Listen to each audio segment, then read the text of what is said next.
Hola amigos, bienvenidos a un nuevo vídeo del canal y en este vídeo vamos a hablar de THORChain. Como os dije, si el anterior vídeo tenía bastantes me gusta y la verdad es que hemos superado los 200, haría un vídeo en el cual hablase sobre THORChain. He estado investigando lo mejor que he podido y os traigo una explicación que sirva para que la mayoría comprendáis un poquito cómo funciona esta red, qué posibilidades tiene y qué ventajas tiene con respecto tanto a los exchanges centralizados como a los exchanges descentralizados. Bien, visto desde fuera, THORChain podría ser descrito como un protocolo que te permite hacer lo mismo que un DEX, como puede ser Uniswap o como puede ser PancakeSwap, pero en este caso utilizando para ello diferentes redes con criptomonedas de forma nativa. ¿Qué significa esto? Bueno, pues que nosotros aquí, por ejemplo, vamos a poder hacer un intercambio desde Bitcoin nativo, es decir, el Bitcoin normal, sin grapear ni nada por el estilo, lo podemos intercambiar a Ethereum nativo. Y no vamos a tener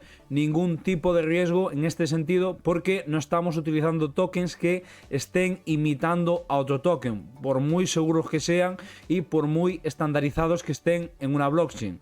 Cuando tú estás utilizando Bitcoin en la blockchain de BNB, lo único que estás haciendo es utilizar un Bitcoin que es una representación de ese Bitcoin. Pero si mañana, y seguramente esto no pase, pero imaginémonos que pasase, si mañana BNB, toda la blockchain se va al tacho, pues Bitcoin no tendría ningún tipo de valor en esa red y el Bitcoin que nunca perdería el valor sería el Bitcoin que está dentro de su propia red. Lo mismo pasa con Ethereum o lo mismo pasa con Bitcoin en su propia red. Evidentemente esta definición, la que acabo de hacer, seguramente pueda servir a legos, a la gente pues que no conoce a fondo la materia, y seguramente lo que voy a explicar yo aquí para gente que está muy metida en THORChain pues pueda incluso parecer algo superficial o algo que contiene puntualizaciones que se podían llevar a cabo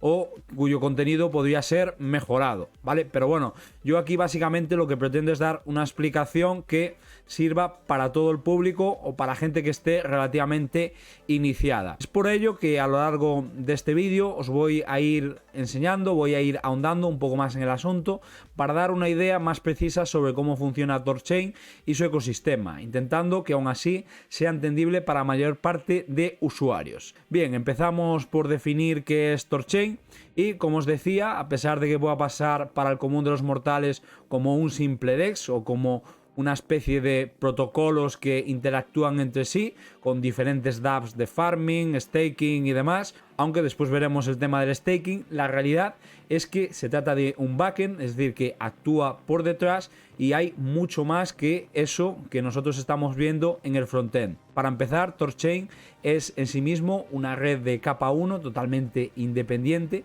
que fue creada, como muchas otras, utilizando el SDK de Cosmos y utiliza el protocolo de consenso Tendermint, que esto os dejaré los enlaces en la descripción por si queréis profundizar un poquito más.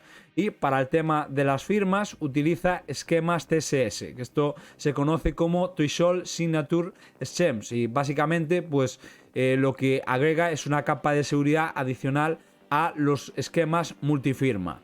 THORChain actúa como un DEX cross-chain, es decir, un DEX multiplataforma, multired, multiblockchain, y no utiliza tokens grapeados o que busquen estar pegados a sus criptomonedas reales. Aquí el propio protocolo lo único que tiene que hacer es encargarse de mover los tokens respondiendo a las acciones que vamos llevando a cabo los usuarios. Por tanto, es capaz de realizar intercambios de tokens nativos de diferentes blockchains de forma rápida y sencilla, sin que nosotros nos enteremos de nada. Así, en THORChain los usuarios pueden depositar sus activos en lo que se conoce como bóvedas y llevar a cabo las tareas de intercambio. Es decir, podemos hacer un swap desde una bóveda hacia otra. Podemos añadir o eliminar liquidez en una pool. Podemos procesar transacciones hacia afuera, es decir, podemos enviarlos, por ejemplo, hacia otra billetera, hacia un CEX, etcétera, etcétera. Por tanto, TorChain es en esencia un gestor de bóvedas, tolerante a fallas bizantinas, que esto quiere decir que si una de las tres partes está fallando, las otras dos son capaces de hacerse cargo y seguir funcionando con normalidad. Y esto se aplica a cada una de las etapas del proceso. TorChain también cuenta con un sistema de balanceo automático, al cual llaman Pendulum Functionality. Tenéis aquí más información, ¿vale? Yo he ido poniendo enlaces prácticamente de todo, que lo que permite es rebalancear el capital existente entre las pools y los Tor nodes, que son básicamente los nodos validadores de la red, de las transacciones y de todo lo que se está llevando a cabo en la propia red. Y esto está relacionado con el control que los nodos deben ejercer sobre las pools de liquidez para considerarlas como eficientes. Hay diferentes estados de eficiencia, pero no he querido entrar en eso. Si queréis profundizar, tenéis enlaces de sobra, pero me parecía ya demasiada cosa. Al contrario que otros protocolos, TorChain no utiliza sistema de oráculos, que esto también me ha llamado bastante la atención, sino que utilizan bots de arbitraje que rebalancean los precios continuamente y que al mismo tiempo pues nos dan posibilidad de conseguir un precio mejor en determinados activos. TorChain cuenta también con un sistema bastante curioso de protección contra el impermanent loss que va desde el 1% hasta el 100%. Y esto actúa de la siguiente forma, es decir, nosotros desde el primer día en el cual depositamos, ahí se activa una protección. Cuantos más días tengamos esa liquidez depositada, mayor protección hasta alcanzar el 100% vamos a tener. Esto no quiere decir que la inversión que nosotros hayamos hecho ahí no pueda bajar, no quiere decir para nada eso. Simplemente quiere decir que el porcentaje de impermanent loss se va a seguir manteniendo al 50%. Pero si las dos criptomonedas bajan, evidentemente el valor va a bajar. Si no, la verdad es que sería una auténtica ganga. Después tenemos otra característica, como es que el equipo de TorChain es totalmente anónimo. Aquí no nos encontramos ni con un CEO, ni con presidentes, ni con directivos, ni nada de nada. Es decir, son gente, básicamente desarrolladores, y todo el desarrollo se lleva a cabo de forma comunitaria a través de GitHub o GitLab. Después también nos encontramos con que cuenta con diferentes y exhaustivas auditorías de código. De hecho, si nos venimos aquí podemos ver cómo hay auditorías por parte de Certic.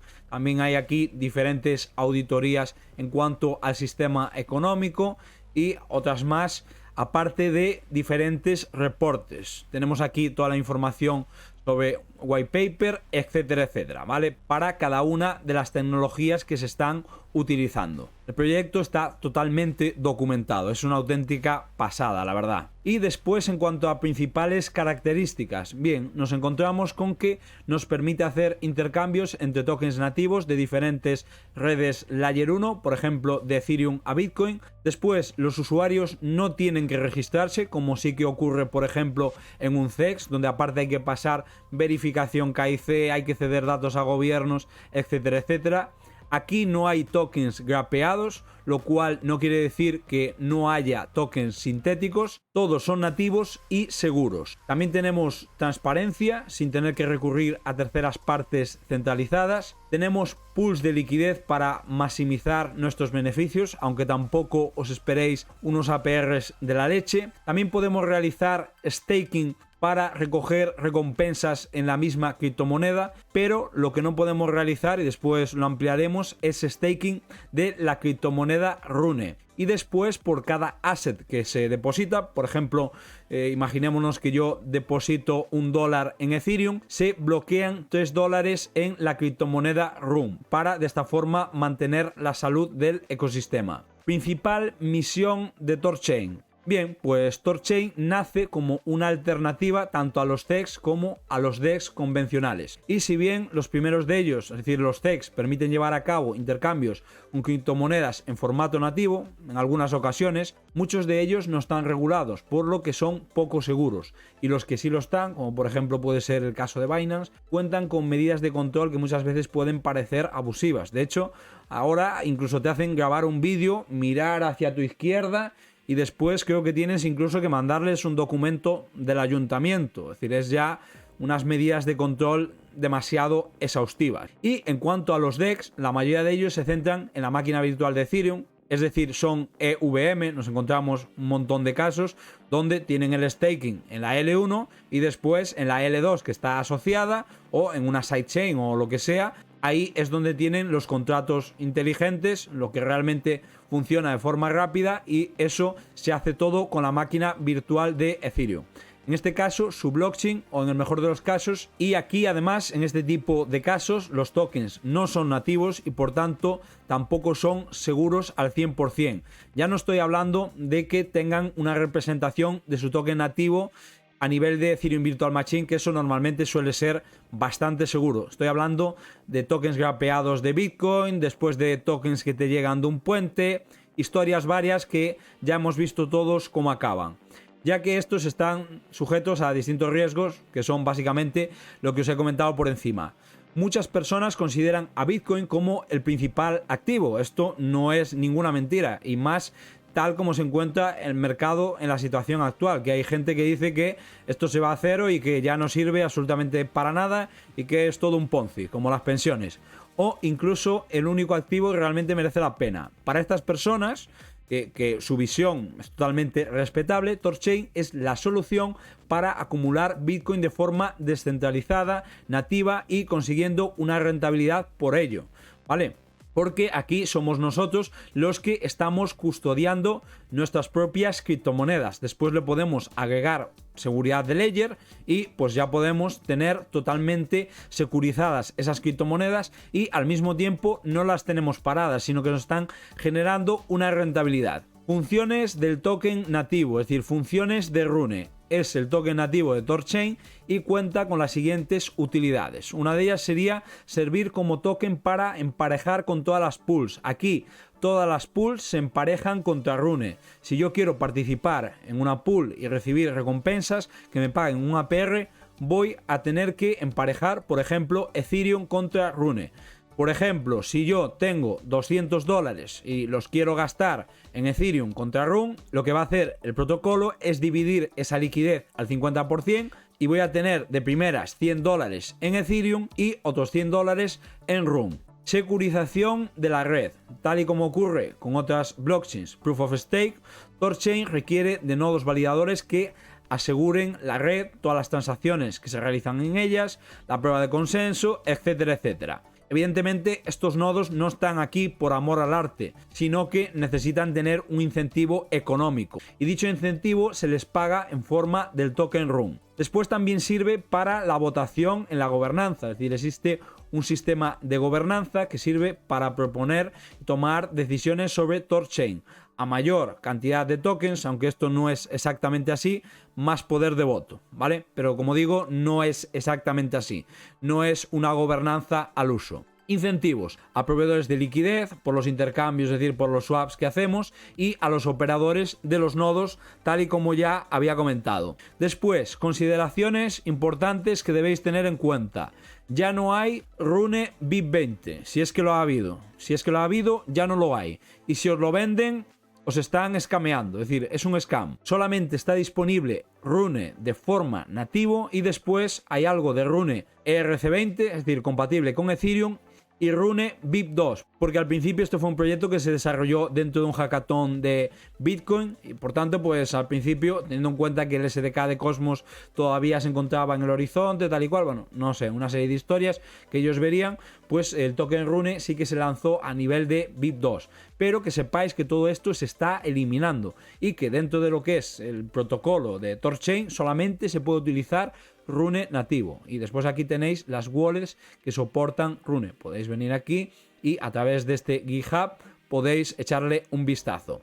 Bien, ¿cómo funcionan los swaps en THORChain? Porque habrá gente que diga, bueno, esto es muy fácil de hacer. Sí, fácil de hacer es, pero funcionan de una forma un poco diferente a cómo funcionaría en un swap normal, donde nosotros simplemente tenemos tokens grapeados, tenemos ahí un slippage. Aquí nos olvidamos de eso, no funciona así. Aquí simplemente pagamos fees en forma de Rune, no hay slippage ni hay historias por el estilo. Los intercambios en THORChain funcionan con un sistema de bóvedas, es decir, como si nosotros tuviésemos ahí unas bóvedas y ahí están depositados los diferentes assets. Para entender cómo se ejecutan los intercambios de activos, la mejor manera es hacerlo con ejemplos, porque si no es complicado de explicar. Por ejemplo, vamos a imaginarnos, yo quiero intercambiar Rune por Bitcoin. Entonces lo que hago es enviar ese Rune a TorChain y el Bitcoin se me va a enviar desde una de las bóvedas que hay dentro de TorChain, y el gas entrante lo voy a tener que pagar en Rune y el saliente en Bitcoin. Vamos a poner otro ejemplo para casos donde no esté el Rune de por medio, ¿vale? Y por ejemplo, yo quiero cambiar de Bitcoin a Ethereum. Lo que tengo que hacer es enviar esos Bitcoin a TorChain y Ethereum se me envía desde una de las bóvedas de TorChain. Entonces, en este caso, lo que realmente está pasando a nivel interno y que yo no lo voy a saber, no voy a ser consciente, pero este tipo de procesos es interesante conocerlo. Lo que realmente pasa es que una vez que hemos enviado el Bitcoin, Rune se mueve de la pool de Bitcoin a la pool de Ethereum. Por tanto, se hace un intercambio doble. Es decir, el Bitcoin se intercambia a Rune y el Rune a Ethereum. El gas entrante se paga en Bitcoin y el saliente se paga en Ethereum. Bien, vamos ya con lo que son los tokenomics y la emisión del token nativo. Bien, aquí tenemos una cosa muy interesante y es que el max supply de Rune actualmente es de 500 millones. En su día fue de 1000 millones, pero se decidió porque pues, no se le dio utilidad, o no se hicieron cargo, o no se completaron las expectativas que había, por lo que fuera. La verdad es que no he buscado información al respecto y tampoco creo que sea relevante para el vídeo que estamos haciendo. Se decidió quemar el 50%. Por tanto, tenemos algo más de 220 millones para la reserva del protocolo, que esto estaría destinado a pagar a operadores de nodos y proveedores de liquidez. Algo más de 50 millones para la reserva de operaciones, incentivos del staff, ventas, etcétera. 52 millones para la comunidad, 50 millones para el equipo y advisors, 26 millones a inversores de la ronda semilla, 99 millones que están en circulación y después aquí lo tenéis por porcentajes. Si realmente queréis ver un esquema de cómo son los tokenomics y cómo es la emisión, aquí lo tenéis totalmente y perfectamente desglosado por años hasta julio de 2029. Así que os dejaré ese enlace para que podáis consultarlo cuando queráis. En cuanto a la emisión del token Rune, un 5% para la ronda semilla, un 16% para la IDO, un 10% para los primeros desarrolladores que llevaban trabajando desde 2018, 24% para usuarios que ayudaron a iniciar la red y 44% restante para los nodos y para los LPs durante los próximos 10 años. Y después la curva del APR está diseñada para comenzar con un 30% aproximado y ir bajando, finalizar en torno al 2% cuando pasen los 10 años. En torno a esto, pues también tenéis aquí información por si le queréis echar un vistazo, ¿vale? Aquí aparecen un montón de documentación y tenéis aquí incluso fórmulas, etcétera, etcétera, ¿vale? Gobernanza. Las decisiones se pueden tomar a través de la gobernanza y se han hecho de forma de que sean deliberadamente mínimas. Es decir, aquí lo que no quieren es tener líos, lo que no quieren es que 50% se pongan en contra de otro 50%, como ha pasado recientemente con Atom 2.0. Por tanto, simplemente se va al grano, ¿vale? De hecho, fijaos cómo funciona la cosa. Es decir, aquí lo que se busca es un anonimato total, que no haya figuras ahí que destaquen, que se crean que son muy importantes para el protocolo. Y de hecho ni siquiera hay nombres de empresa como nos encontramos en todos los nodos, que pues este nodo, por ejemplo, no sé, un nodo como Staley.io, pues a lo mejor sí que está aquí en TorChain. Lo que pasa que simplemente tiene una IP, es decir, su IP es 1 55 85 27, ¿vale? Pues ese es Staley.io, pero no va a aparecer como Staley.io. ¿Para qué se hace esto? Bueno, pues por un lado, para que no se puedan poner de acuerdo para apostar más tokens y de esta forma tener más poder de voto, y además también es necesario un consenso de prácticamente el 70% para que se aprueben las decisiones importantes.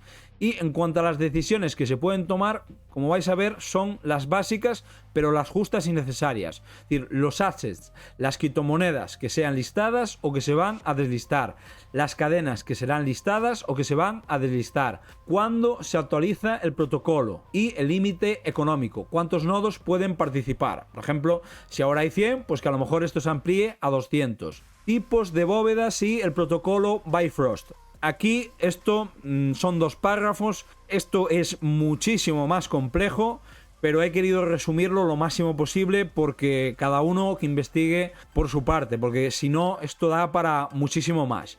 Bien, existen 2 tipos de bóvedas, unas son las Asgard TSS y después estarían las Yggdrasil. La primera de ellas son las encargadas de recibir los tokens para utilizar durante el swap, mientras que las segundas son las bóvedas de salida. En cuanto al protocolo Bifrost, que es fundamental, es el que hace de puente a la hora de hacer transacciones entre diferentes blockchains. Vendría a ser algo así como el IBC, pero no solamente tiene esta función, sino que además agrega la seguridad multifirma, mantiene el esquema Proof of Stake y aparte se encarga de gestionar las pools de liquidez. Por tanto, es muy importante. Tema nodos. En el momento de escribir este artículo he consultado la página web oficial, que os la dejo aquí, y como podéis ver hay 89 nodos activos y 51 están en stand-by. ¿Vale? ¿Qué significa esto de que están en stand-by? Bueno, pues aquí es como que se van turnando, ¿vale? Hay un proceso de rotación que se hace cada 3 días, seguramente, pues para evitar también que los nodos tengan más control. Pero aquí todo está pensado para eso, es decir, para que todo sea anónimo, para que nadie tenga demasiado control sobre la red, para que no haya demasiadas tonterías. Está todo pensado de cara a ese sistema. Y los nodos, pues evidentemente sirven para darle seguridad a la red, es decir, para el Proof of Stake, y a cambio pues reciben recompensas por ellos tal y como tiene que ser. Y aquí tenéis un enlace muy interesante en el cual podéis ver el esquema de los nodos, ¿vale? Aquí podéis ver pues, el tiempo que llevan funcionando, de quién depende. Por ejemplo, estos son de Amazon AWS, dónde están localizados, el bond, los providers, los rewards que reciben, el APR, que es aproximadamente de un 9%, la versión que están corriendo, si está ok para las diferentes blockchains, etcétera, etcétera, ¿vale? Aquí tenéis toda la información. Y si bajamos, pues también tenemos aquí a otros y aparte tenemos algunos que están en stand-by. Por ejemplo, estos de aquí de la H me los conozco porque estos son de Hedner, porque yo también tengo el servidor en Hedner. Bien, ¿qué nos queda por comentar? Pues nos queda por comentar el tema del staking, que seguramente mucha gente lo va a preguntar, y aquí no es posible hacer staking, ¿vale? Esto está pensado justamente para que no haya historias raras de que algún nodo pues ofrezca más incentivos o haga algún airdrop o yo que sé, o baje las comisiones de entrada y de esta forma pues se haga con un control de la red y acabe tomando decisiones arbitrarias y en contra de la comunidad. Por tanto, no se puede hacer staking. Lo único que se puede hacer es agregar liquidez en cada una de las pools. Podemos apostar Rune contra cualquier criptomoneda, pero no podemos hacer staking. Sí que podemos hacer una especie de staking en una de las dApps que se llama TorSwap. Esto lo voy a explicar muy por encima porque ya haremos otro vídeo en el cual explique cómo hay que invertir, cómo instalar las billeteras y demás. Esto es más una clase teórica. En lo demás no me voy a meter, pero simplemente voy a decir 4 o 5 pinceladas. Tenemos a TorSwap. Esto se ha implementado no hace mucho, es relativamente una novedad, por lo menos en el momento de grabar este vídeo, y nos permite generar APRs en forma de moneda nativa. Esto hay que darle una vuelta, ¿vale? No es del todo así, pero bueno, ya lo explicaré si acaso más adelante. Pero bueno, para el común de los mortales sí. Es decir, tú depositas ahí tus Bitcoin y estás generando recompensas más o menos a la mitad de lo que generarías en cuanto al farming en criptomoneda nativa. Vamos a dejarlo así para no meternos en charcos. Y después también tenemos a TorYield, en el cual podemos hacer farming al 50%. Es el farming normal, no tiene ninguna ciencia. El de Uniswap V2 de toda la vida, en el cual pues nosotros apostamos Rune contra Ethereum al 50% cada una. Lo depositamos ahí en una pool y nos van pagando, ¿vale? No tiene más historia. Después aquí también tenemos otras dApps que podemos acceder a ellas. Aquí en el GitHub tenemos todo el ecosistema, los diferentes exchanges, las wallets. Aquí, por si os queréis informar, artículos educacionales. Después también tenemos para hacer analytics de infraestructura, proyectos para desarrollo de la comunidad, redes sociales, comunidades de todas las regiones, también podéis entrar, por ejemplo, en el Telegram de la comunidad en español, etcétera, etcétera. Aquí hay muchísima información. La verdad es que está totalmente documentada esta red. Y bueno, también os dejo aquí un artículo muy importante en general de GitHub con documentación por si queréis aprender más. Hay facts, hay de todo y la mayoría de los que os he puesto yo aquí son de los que he sacado la información. Y bueno, hasta aquí este vídeo, que espero que os haya gustado. Si hay algún error, si hay alguien que entienda de esto y hay algún error, por favor que me lo diga. Es decir, soy totalmente novato en esta red, he hecho una investigación de varios días, pero evidentemente no soy programador y puede haber cosas que estén mal. Si hay algo que esté mal, pido disculpas de antemano y lo pondré como mensaje fijado en el primer comentario. Y bueno, aparte de eso, si os ha gustado el artículo, que la verdad es que me ha costado bastante elaborarlo, pues os agradezco que le deis me gusta, que lo compartáis, que os suscribáis al canal, que os unáis al chat de Telegram, que activéis las notificaciones para que os lleguen más vídeos. Ya sabéis, apoyar el vídeo con bien me gustas para que de esa forma me pueda animar a hacer más sobre protocolos en los cuales podemos apostar nuestra liquidez. Y nada más, nos vemos en siguientes vídeos. Un saludo a todos.